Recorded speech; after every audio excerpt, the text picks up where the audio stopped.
काशी हमेशा से ही धार्मिक और आध्यात्मिक लिहाज से महत्वपूर्ण रही है।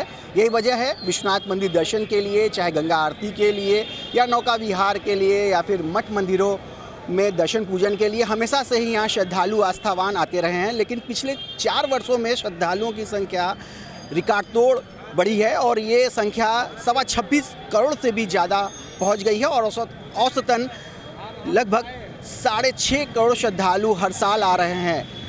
इसके पीछे वजह है कि अब से 4 साल पहले 13 दिसंबर 2021 को प्रधानमंत्री नरेंद्र मोदी ने देशवासियों को सौगात विश्वनाथ धाम यानी विश्वनाथ मंदिर कॉरिडोर की दी थी। इसके साथ ही साथ तमाम सुविधाएं भी यहाँ पर बढ़ती चली गई हैं। चाहे मंदिर में साफ़ सफाई की बात करें, चाहे लाइटिंग की बात करें, वॉशरूम की बात करें, पेयजल की बात हो या बुजुर्ग और लाचारों के लिए ट्राईसाइकिल की बात हो, इसके अलावा ऑनलाइन टिकट हो, मंदिर में अन्न क्षेत्र हो, एक जगह मिलने वाला प्रसाद शुद्ध प्रसाद हो, तमाम इस तरह की सुविधाएं बढ़ती चली जा रही हैं। इसके साथ ही साथ बनारस में भी लगातार विकास होता चला जा रहा है। चाहे यहाँ से तमाम वंदे भारत ट्रेन हो, चाहे स्टेशन का विकास हो या फिर एयरपोर्ट का विकास हो, सड़कें लगातार विकसित होती चली जा रही हैं। साफ़ सफाई का ध्यान रखा जा रहा है। सड़कों और गंगा घाटों पर लाइट्स का खास तौर से ध्यान रखा जा रहा है। इसकी वजह से लगातार श्रद्धालुओं की संख्या में इजाफा होता चला जा रहा है। यही वजह है कि रिकॉर्ड तोड़ श्रद्धालुओं की संख्या बढ़ते हुए 26 करोड़ तक पहुंच गई है और ये सब कुछ हो पाया है तो विश्वनाथ मंदिर कॉरिडोर के नए रूप और नए स्वरूप के कारण। हर हर महादेव। श्री काशी विश्वनाथ धाम के स्थापना के जो हमारा नवीन परिसर है उसकी स्थापना के 4 वर्ष दिनांक 13 दिसंबर 2025 को जो ग्रेगोरियन कैलेंडर है उसके अनुसार और भारतीय तिथि के अनुसार जो कि मार्ग शीर्ष माह के 10वीं तिथि को यह प्रारंभ किया गया था, तो उसके अनुसार 14 दिसंबर को यह तिथि पड़ेगी। तो इन दोनों दिवसों में जो हमारी भारतीय पंचांग के अनुसार तिथि है और जो ग्रेगोरियन कैलेंडर के अनुसार जो डेट पड़ रही है, इन दोनों दिनों पर यहाँ पर विशिष्ट प्रकार के आचार किए जाएंगे। दिनांक 14 दिसंबर 2025 पर मुख्य रूप से जो शास्त्रीय आयोजन है, शास्त्रोक्त आयोजन उनको संपादित किया जाएगा। उससे पहले दिनांक 12 तारीख से पूरे धाम की सज्जा रहेगी जो 15 तारीख तक जाएगी और 13 तारीख को सायंकाल जो हमारे स्थापना दिवस की पूर्व संध्या रहेगी और ग्रेगोरियन कैलेंडर के अनुसार स्थापना दिवस की तिथि होगी, उस दिन सांस्कृतिक कार्यक्रम धाम परिसर में चौक में आयोजित किए जाएंगे। इन 4 वर्षों में धाम में बहुत से परिवर्तन हुए हैं, बहुत से प्रयोग हुए हैं, जिनके आधार पर जो हमारे श्रद्धालुओं की संख्या रही है वह भी बहुत विशिष्ट रही है। 26 करोड़ से अधिक श्रद्धालु अभी तक आ चुके हैं और जो तिथि रहेगी उसमें मुझे लगता है उस समय तक 26.5 करोड़ की संख्या पूरी हो जाएगी और इन 26 करोड़ श्रद्धालुओं के आगमन को यहाँ पूरी तरह से बहुत स्मरणीय बनाया गया है। विशेष रूप से वर्ष 2025 के माह जनवरी फरवरी में जो हमारा कुंभ का समय रहा उसमें बहुत अल्प अवधि में मात्र 1.5 माह की अवधि में 2 करोड़ 87 लाख लोगों ने दर्शन किया था, जो अभी तक की सर्वोच्च संख्या रही थी। और यह महादेव की कृपा से संभव हो सका है कि पूरी अवधि में एक भी कोई ऐसा अनटूवर्ड इंसिडेंट नहीं हुआ और इतनी बड़ी श्रद्धालु संख्या को भी यहाँ पर बहुत अच्छे एसओपी के माध्यम से एक एसओपी बनाकर उसको लागू किया गया था, हैंडल किया गया।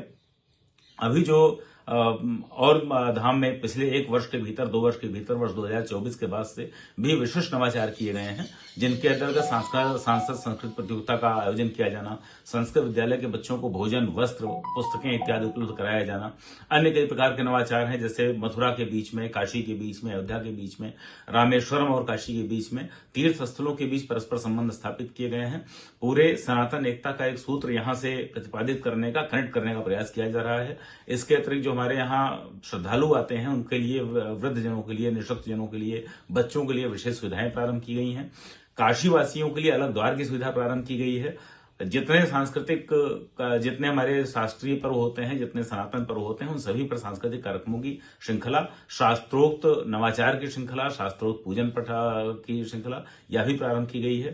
यहाँ पर धाम में बाहर से आने वाले लोग जो विशेष पूजा अथवा विशिष्ट अनुष्ठान संपर्क करना चाहते हैं उनके लिए भी विशेष सुविधाएं विशेष अवसरों के लिए उपलब्ध कराई जा रही हैं, जिससे जो हमने अपना एसओपी तैयार किया है, जिसके माध्यम से अन्य जो हमारा धार्मिक संस्थान है, अन्य धार्मिक संस्थाएं हैं, वहां भी ही बड़े मंदिरों के प्रबंधन के लिए भी एक हमने एसओपी और मॉडल तैयार किया है, जिससे अन्य स्थानों पर रेप्लिकेट किया जा सकता है। तो काशी विश्वनाथ विशिष्ट क्षेत्र विकास परिषद के माध्यम से यह प्रस्ताव भी पारित किया गया है कि अन्य कोई धार्मिक संस्थाएं भगवान श्री विश्वनाथ के इस धाम के आधार पर उसी प्रक्रिया का पालन करते हुए अपने यहाँ भी विशेष सुविधाएं प्रारंभ करना चाहे तो हम उनको कंसल्टेंसी सर्विसेज अथवा एजुकेशन सर्विसेज भी प्रोवाइड करने के लिए एक कार्यदायी संस्था के रूप में हमने अपने बोर्ड से रिजोल्यूशन पास करके उसको अधिकृत किया है। हमें पूरा विश्वास है, मंदिर न्यास के प्रबंधन को पूरा विश्वास है, श्री काशी विश्वनाथ मंदिर न्यास के द्वारा उपलब्ध कराई जाने वाली जो सुविधाएं हैं, जो यहाँ किया जा रहा प्रबंधन है। हालांकि मानवीय प्रबंधन में कुछ ना कुछ त्रुटि होना बहुत स्वाभाविक है, होती है, परंतु उसको लगातार हम लोग इम्प्रूव करने का प्रयास कर रहे हैं और प्रयास यह है कि सर्वोत्कृष्ट लेवल पर किया जा सके। नाम बताइए। गोपाल झा। गोपाल जी, 4 साल हो गए विश्वनाथ धाम बने, उसको लेके आप लोगों को किस तरह से फायदा पहुंच रहा है, किस तरह से ये पूरा नया स्वरूप विकसित स्वरूप देखने को मिल रहा है कि कितना अद्भुत है और कितना इससे रोजगार परक चीज़ें बढ़ रही हैं? सर, सबसे पहले तो यहाँ चंदन प्राचीन से लगता आया है, गंगा घाटी से चंदन लगता है। भगवान के दरबार में भी जो जाते हैं तो चंदन लगाते हैं बड़े बड़े गुरु जी। तो चंदन सबसे पहले है कि प्रसाद होता है काशी में, चंदन भस्म। तो ये हम सब लगाते हैं, लोग दूर दूर से आते हैं। लगाने के बाद जो जिसको जो इच्छा होता है, कहते कितना पैसा, तो हम सब पैसा नहीं मांगते, हम सब कहते जो आपको इच्छा हो, आनंद आया आपको यहाँ की, तो जो इच्छा होता है देते हैं। हम सब चंदन अपना संस्कार है हिंदू का। हाँ, जन्म आपको एक रोजगार मिल गया यहाँ पे। हाँ, एक तरह से यही मानिए कि रोजगार। हम तो 2-3 साल से इस गेट पर लगा रहे हैं और लॉकडाउन में लगाने नहीं दे रहा था। थाना में हमको जानता है, चले गए शिवाकांत मिश्रा जी, बोले बीमारी बढ़ जाएगा। कल सर अगर बीमारी बढ़ जाएगा तो हम सबको जेल दे दीजिएगा, लगाने दीजिए। देखिए, हाँ, ये बताइए क्या पहले से विकसित हुआ है, कितना बदलाव हुआ है? बहुत विकसित हुआ है, लाखों को रोजगार मिला है, हर तरफ रोजगार मिला है सबको, चंदन वाले को, फूल वाले को, दुकान वाले को, मंदिर में जितने नौकरी मिले हैं सबको रोजगार मिला। लाइट है, सब कुछ है। हाँ, मोदी और योगी जी जैसा जो व्यवस्था कर रहे हैं वो भी काशी का तो वर्णन नहीं कोई कर सकता है जितना करते हैं। सबसे मेन चीज़ है जो कॉरिडोर बना दिया है, उससे काफ़ी एरिया क्रिएट हो गया, जिससे ज़्यादा श्रद्धालु एकोमोडेट हो पा रहे हैं, यहाँ पर आ पा रहे हैं। जो सड़कें हैं वो काफ़ी चौड़ी कर दी गई हैं और मेन इम्पोर्टेंट जो लास्ट टाइम और इस टाइम में डिफरेंस दिखा, काफ़ी बनारस काफ़ी क्लीन हो गया है। जो कंटिन्यू यहाँ पर सफाई कर्मचारी लगे हुए हैं वो डेली की क्लीनिंग जो कर रहे हैं, उससे जो आध्यात्मिक महत्व है वो और बढ़ गया है। तो इसलिए और श्रद्धालु बढ़ चढ़ के यहाँ पर आ रहे हैं और मोदी जी का तो किया धरा सब कुछ है ही। जहाँ से भी आप आए होंगे, रेलवे स्टेशन या एयरपोर्ट से, वहाँ से सड़कों की बात करें, लाइट्स की बात करें, साफ सफाई की बात करें, तो ये कितना बेहतर है? ये आई वुड से बहुत अच्छा हो गया है। स्टिल इम्प्रूवमेंट की उसमें ज़रूरत है, लेकिन पिछली बार से और अभी की बार में बहुत डिफरेंस है, ज़मीन आसमान का अंतर है। लेकिन अभी और इम्प्रूवमेंट जो अभी जैसे हम लोग देख रहे हैं, काफ़ी सारे कार्य चालू हैं, धीरे धीरे और इम्प्रूवमेंट होगा तो बनारस की जो रौनक है और बढ़ जाएगी।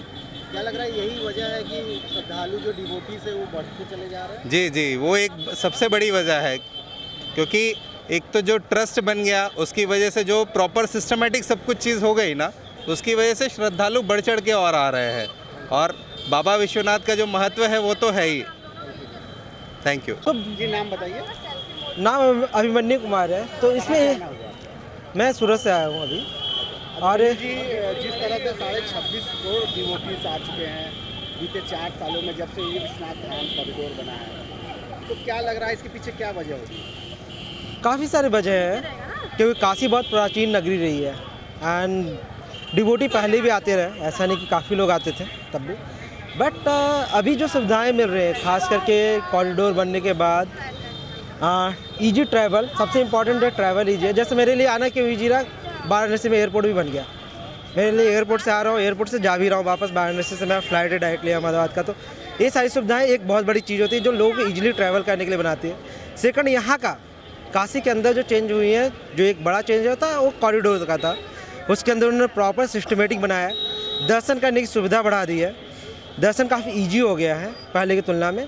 साथ ही साथ जो चीज़ें अनदर चीज़ें थी कि पहले लोग जानते नहीं थे और पहले लोग, अभी थोड़े लोगों के अंदर जागरूकता भी जगी है।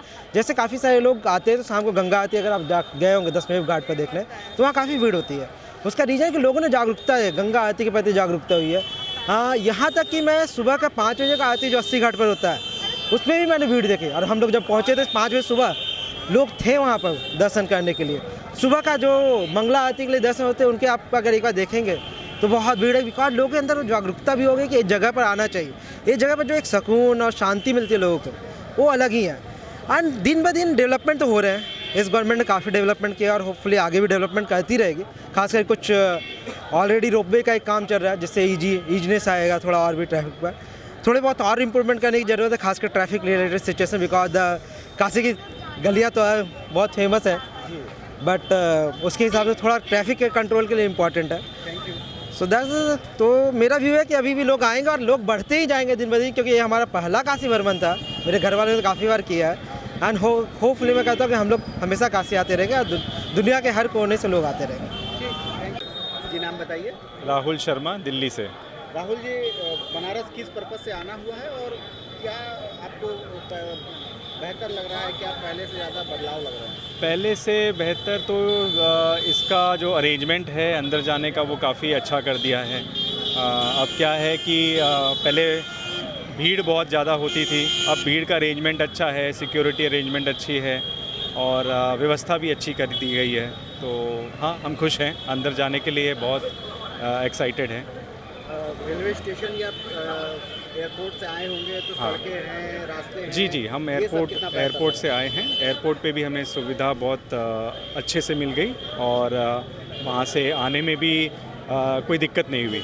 काफ़ी अच्छा हाईवे बनाया हुआ है, तो आने में कोई दिक्कत नहीं हुई हमें। थैंक यू जी। नाम बताइए। नाम नरेंद्र वर्मा, दिल्ली से हैं हम लोग।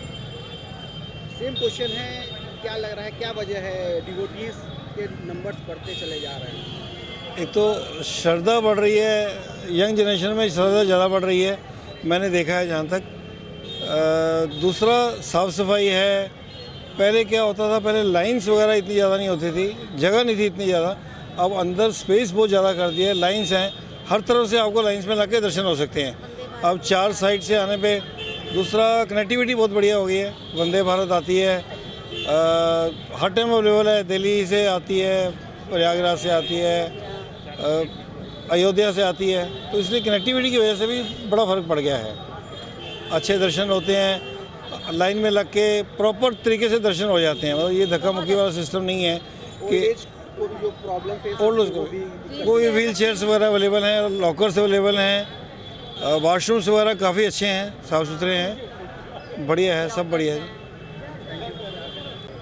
नाम बताइए। मेरा नाम रमन है, मैं दिल्ली से हूँ।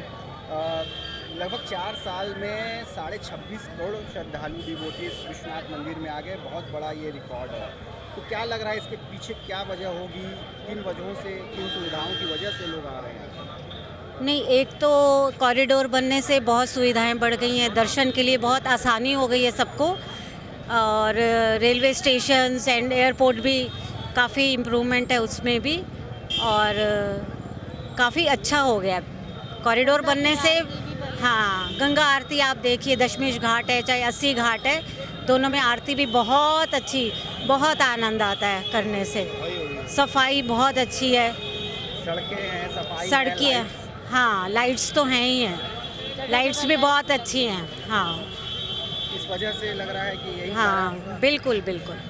और कुंभ का भी इस बार आयोजन हुआ था, जो महाकुंभ का, तो उस वजह से भी काफ़ी लोग पहले प्रयागराज स्नान करने के बाद वो लोग काशी आके दर्शन करके भगवान जी के गए हैं। हाँ, बाबा जी के। नाम बताइए। मैं मानसी, दिल्ली से आई हूँ। विश्वनाथ काशी आना हुआ है किस पर्पज से, और पहले से और अब में क्या चेंजेस, फैसिलिटीज़ के अकॉर्डिंग क्या लग रहा है? आ तो पहली बार रही हूँ, लेकिन वही हमारी ट्रैवल लिस्ट में पहले से नाम था, तो इस बार हम लोग आए थे। अभी इससे पहले वहाँ भी गए थे, नमो घाट, और यहाँ पे भी तो बहुत अच्छा फ़र्क आया है। रोड बड़ी अच्छी है, पहले तो सोचना पड़ता था आए कि नहीं, लेकिन अब बहुत अच्छा, सारी फैसिलिटी बहुत अच्छी है। As a devotee, as a tourist जो प्रॉब्लम फेस करने पड़ते रहे, तो वो सब कुछ यहाँ किस तरह से नहीं दिखाया? अगर प्रॉब्लम की बात करूँ तो एक वॉशरूम का अभी भी प्रॉब्लम है, अदरवाइज उसके अलावा सब अच्छा है। नाम बताइए। कर्नाटक से तावरेकेरे स्वामी जी, डॉक्टर अभिनव सिद्धलिंग शिवाचार्य स्वामी जी। हम पहले यही थे, हम पढ़ाई यही हुआ। ये बताइए, पिछले 4 वर्षों में जब से विश्वनाथ धाम कॉरिडोर बना है तब से लगातार श्रद्धालुओं की संख्या बढ़ रही है। 26.5 करोड़ श्रद्धालु यहाँ दर्शन के लिए आ रहे हैं। क्या लग रहा है किन सुविधाओं और किस बेहतरी की वजह से ये श्रद्धालुओं के जो नंबर से वो बढ़ रहे हैं? बहुत खुशी की बात है, यहाँ आने के बाद स्वच्छता और सुरक्षा और श्रद्धालुओं का बहुत ज़्यादा मान रहे हैं, इसीलिए वो विश्वनाथ जी का बहुत विशाल मंदिर बना है, इसलिए बहुत खुशी है। इसलिए हमको कर्नाटक, महाराष्ट्र, आंध्र, तमिलनाडु सब जगह से हमारा यात्री लोग जंगामंडी मठ से आते हैं। यहाँ लोगों को भी बहुत खुशी मानते हैं। यहाँ का स्वच्छता और सुविधा और सुरक्षा ये तीनों बहुत ज़रूरी था, अभी भी बहुत ज़्यादा ज़रूरी हो गया, इसलिए हमको बहुत खुशी मानते हैं हम लोग।